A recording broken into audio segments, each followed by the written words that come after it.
పెహల్గాం ఉగ్రదాడి తర్వాత భారత్ పాకిస్తాన్ సంబంధాలు ఉద్రిక్తంగా మారిన వేళ పంజాబ్లోని ఫిరోజ్పూర్ సరిహద్దు వద్ద బీఎస్ఎఫ్ జవాన్ పీకే సింగ్ అనుకోకుండా బోర్డర్ దాటిన ఘటన జరిగింది. ఈ సంఘటనలో పాకిస్తాన్ సైన్యం అతన్ని అదుపులోకి తీసుకుంది. ఈ ఘటన యాదృచ్ఛికమని, పీకే సింగ్ కావాలని పాక్ భూభాగంలోకి ప్రవేశించలేదని బీఎస్ఎఫ్ అధికారులు స్పష్టం చేశారు. ఈ సందర్భంలో భారత సైన్యం పాకిస్తాన్ సైన్యంతో చర్చలు ప్రారంభించింది. బీఎస్ఎఫ్ జవాన్ పీకే సింగ్ను సురక్షితంగా విడిచిపెట్టాలని బీఎస్ఎఫ్ అధికారులు పాకిస్తాన్ బోర్డర్ సెక్యూరిటీ అధికారులను కోరారు. ఈ ఘటన సరిహద్దు వద్ద రోజూ జరిగే పెట్రోలింగ్ సమయంలో సంభవించినట్టు తెలుస్తోంది.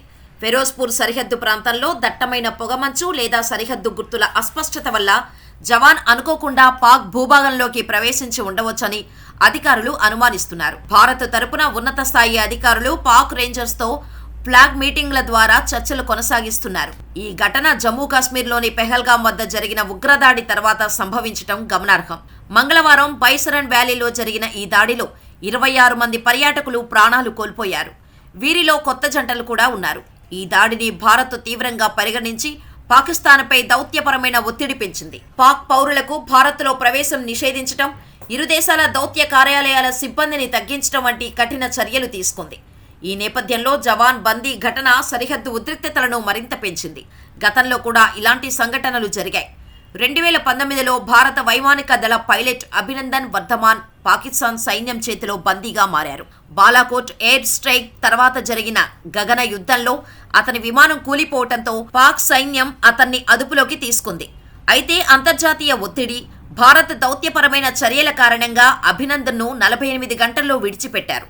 ప్రస్తుత ఘటనలను భారత్ తమ జవాన్ విడుదల కోసం ఇటువంటి ఒత్తిడి తెస్తుందని భావిస్తున్నారు. పాకిస్తాన్ సైన్యం ఈ ఘటనపై అధికారికంగా ఎలాంటి ప్రకటన చేయలేదు.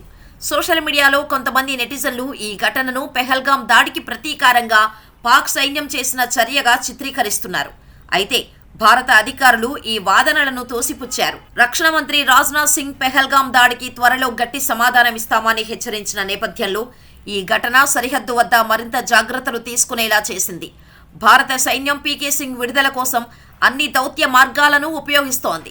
సరిహద్దు భద్రతను మరింత బలోపేతం చేసేందుకు అదనపు బలగాలను మోహరిస్తోంది. ఈ ఘటన భారత్ పాక్ సంబంధాలపై ఎలాంటి ప్రభావం చూపుతుందో చూడాలి. ఇక మరోపక్క కశ్మీర్లోని పహల్గాంలో ఇటీవల జరిగిన ఉగ్రదాడిలో నిందితులైన ఒక ఉగ్రవాది ఇంట్లో భారీ పేలుడు సంభవించింది. ఈ ఘటన పుల్వామాలో జరిగింది. భారత సైన్యం, భద్రతా బలగాలు, పోలీసులు సంయుక్తంగా అతని కోసం నిర్వహించిన సర్చ్ ఆపరేషన్ సమయంలో ఈ పేలుడు సంభవించింది.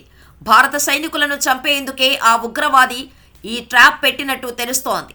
ఈ పేలుడును ముందే పసిగట్టిన భద్రతా బలగాలు త్రుటిలో తమ ప్రాణాలు కాపాడుకున్నారు. ఇక వివరాల్లోకి వెళ్తే జమ్మూ కాశ్మీర్లోని పుల్వామా జిల్లా త్రాల్ పట్టణం మోనఘామా ప్రాంతంలో ఓ ఇంట్లో భారీ పేలుడు సంభవించింది. ఈ ఘటన శుక్రవారం జరిగింది. ఆ ఇల్లు ఉగ్రవాది ఆసిఫ్ షేక్ కు చెందినదిగా స్థానిక పోలీసులు తెలిపారు. ఆసిఫ్ షేక్ మరో ఉగ్రవాది అయిన ఆదిల్ రోకార్తో కలిసి పలు ఉగ్రవాద కార్యకలాపాల్లో పాల్గొన్నాడని, పాకిస్తానీ ఉగ్రవాదుల గ్రూపులో ఇతను సభ్యుడిగా ఉన్నట్టు సమాచారం. 2019లో పుల్వామా ఉగ్రవాద దాడిలో, ఇటీవల జరిగిన పహల్గాం ఉగ్రవాద దాడిలో ఆసిఫ్ షేక్ ప్రమేయం ఉందని తేలటంతో అతని కోసం స్థానిక పోలీసుల సాయంతో భారత సైన్యం, భద్రతా బలగాలు గాలింపు చర్యలు చేపట్టాయి. ఈ క్రమంలో త్రాల్ పట్టణంలో అతని ఇల్లు ఉందని తెలిసి అక్కడికి చేరుకున్నారు. స్థానిక పోలీసుల కథనం ప్రకారం పాకిస్తాన్ నిషేధిత ఉగ్రవాద సంస్థ లష్కరే తైబా లోకల్ కమాండర్గా ఆసిఫ్ షేక్ వ్యవహరిస్తున్నట్టు సమాచారం అందుకున్న భద్రతా బలగాలు, భారత సైనికులు అతని కోసం గాలింపు చర్యలు చేపట్టారు. ఈ క్రమంలో త్రాల్ పట్టణంలో అతని ఇల్లు ఉందని తెలిసి అక్కడ సర్చ్ ఆపరేషన్ నిర్వహించారు. కానీ భద్రతా బలగాలు ఆసిఫ్ షేక్ ఇంట్లోకి వెళ్లినప్పుడు లోపల పేలుడు పదార్థాలు కనిపించాయి. వాటికి వైర్లతో కనెక్షన్ ఉంది. ఇదంతా చూసి ఇది ట్రాప్గా అనుమానించిన భద్రతా బలగాలు వెంటనే అక్కడి నుంచి బయటకు వచ్చేశారు. క్షణాల్లోనే ఆసిఫ్ షేక్ ఇల్లు పేలిపోయింది. పేలుడు భారీ స్థాయిలో జరిగినట్టు వీడియో దృశ్యాల ద్వారా తెలుస్తోంది. ఈ ఘటనలో ఎటువంటి ప్రాణ నష్టం జరగలేదు.